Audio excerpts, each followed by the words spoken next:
نبی صلی اللہ علیہ وسلم کو اللہ نے ایک ایک شے کا علم عطا فرمایا. یہ عقیدہ اسلام ہے, یہ قرآن مجید کی ترجمانی ہے, یہ عقیدہ صحابہ کا ہے, یہ عقیدہ نبی صلی اللہ علیہ وسلم کی آل بیت کا ہے. اللہ تعالیٰ نے نبی صلی اللہ علیہ وسلم کو ہر شے کا علم عطا فرمایا. بابا پہلے زمانے میں مشرکین مکہ, جو مشرک تھے, جو یہودی تھے, جو کافر تھے, ان کا ایمان اور عقیدہ یہ تھا کہ اللہ کا نبی ہوتا ہی وہ ہے جو غیب کی خبریں سناتا ہے. ان مشرکوں کا یہ عقیدہ تھا. وہب بن عمیر اور صفوان بن امیہ, وہب بن عمیر اور صفوان بن امیہ دونوں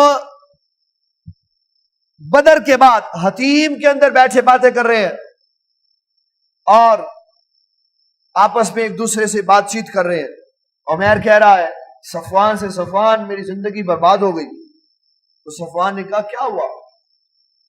کہا بدر میں میرا ایک بیٹا قیدی ہو گیا, مسلمانوں نے پکڑ لیا, باقی بچے چھوٹے ہیں, میرے اوپر بہت زیادہ قرض ہے. اگر میرے اوپر قرض نہ ہوتا, اگر میرے بچے چھوٹے نہ ہوتے تو میں مسلمانوں کے نبی کو جا کے شہید کر دیتا.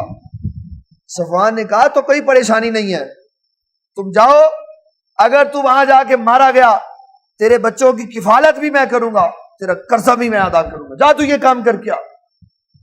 عمیر اس نے اپنی تلوار کو زہر لگایا, نیام میں رکھی اور مدینہ المنورہ کا سفر کیا.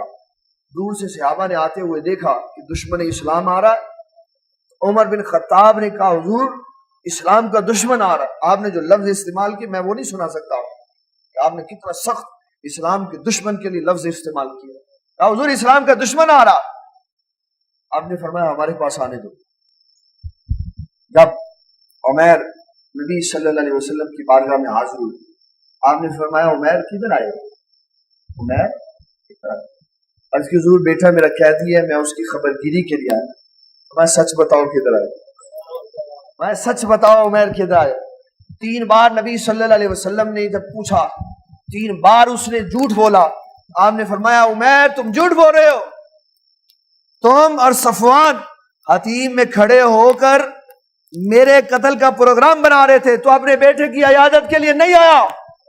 جب اس نے نبی صلی اللہ علیہ وسلم کا یہ جملہ سنا, کھڑا ہو کے کہنے لگا حضور میں کلمہ پڑھتا ہوں, آپ اللہ کے سچے نبی ہیں. آپ نے فرمایا عمیر تو نے کیوں کلمہ پڑھا؟ تو مجھے قتل کرنے آیا تھا.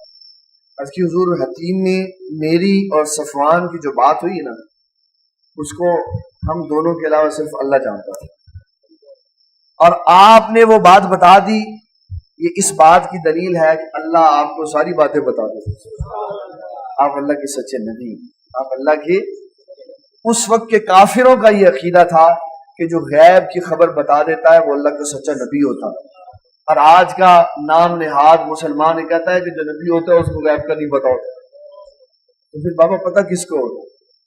پھر اللہ تعالیٰ نے یہاں قرآن مجید فرقان حمید میں اللہ تعالیٰ ارشاد فرماتا ہے وما کان اللہ, سورہ آل عمران کی آیت نمبر 179, آل عمران کی آیت نمبر 179, وما کان اللہ لیطلعکم علی الغیب. اللہ کی شان یہ نہیں ہے کہ اے عام بندو تمہیں اللہ غیب پر مطلع کرے, اے عام بندو تمہیں اللہ غیب پہ مطلع کرے, یہ تمہارا اللہ کی شان نہیں ہے. ولیکن اللہ یجتبی من رسلہ من یشاء, اللہ اپنے رسولوں میں سے جسے چاہتا ہے عطا فرماتا ہے.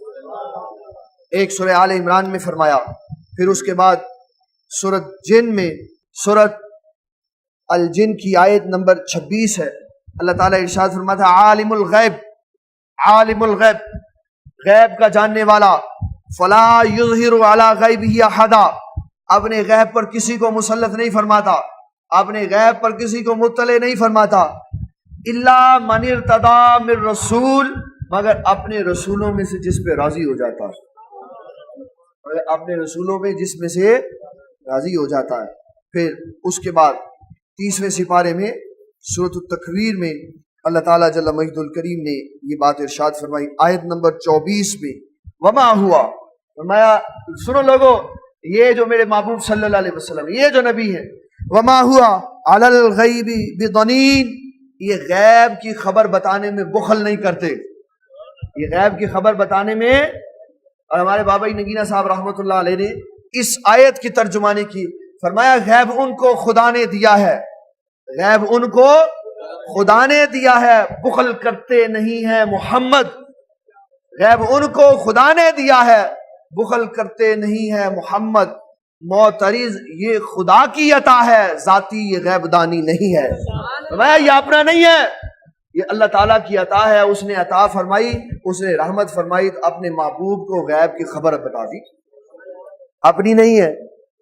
غیب ان کو خدا نے دیا ہے، بخل کرتے نہیں ہیں محمد، معترض یہ خدا کی عطا ہے، ذاتی یہ غیب دانی ذاتی علم نہیں ہے بلکہ اللہ تعالیٰ کی عطا ہے، اور اس نے کتنی عطا فرمائی دینے والا جانے اور لینے والا جانے۔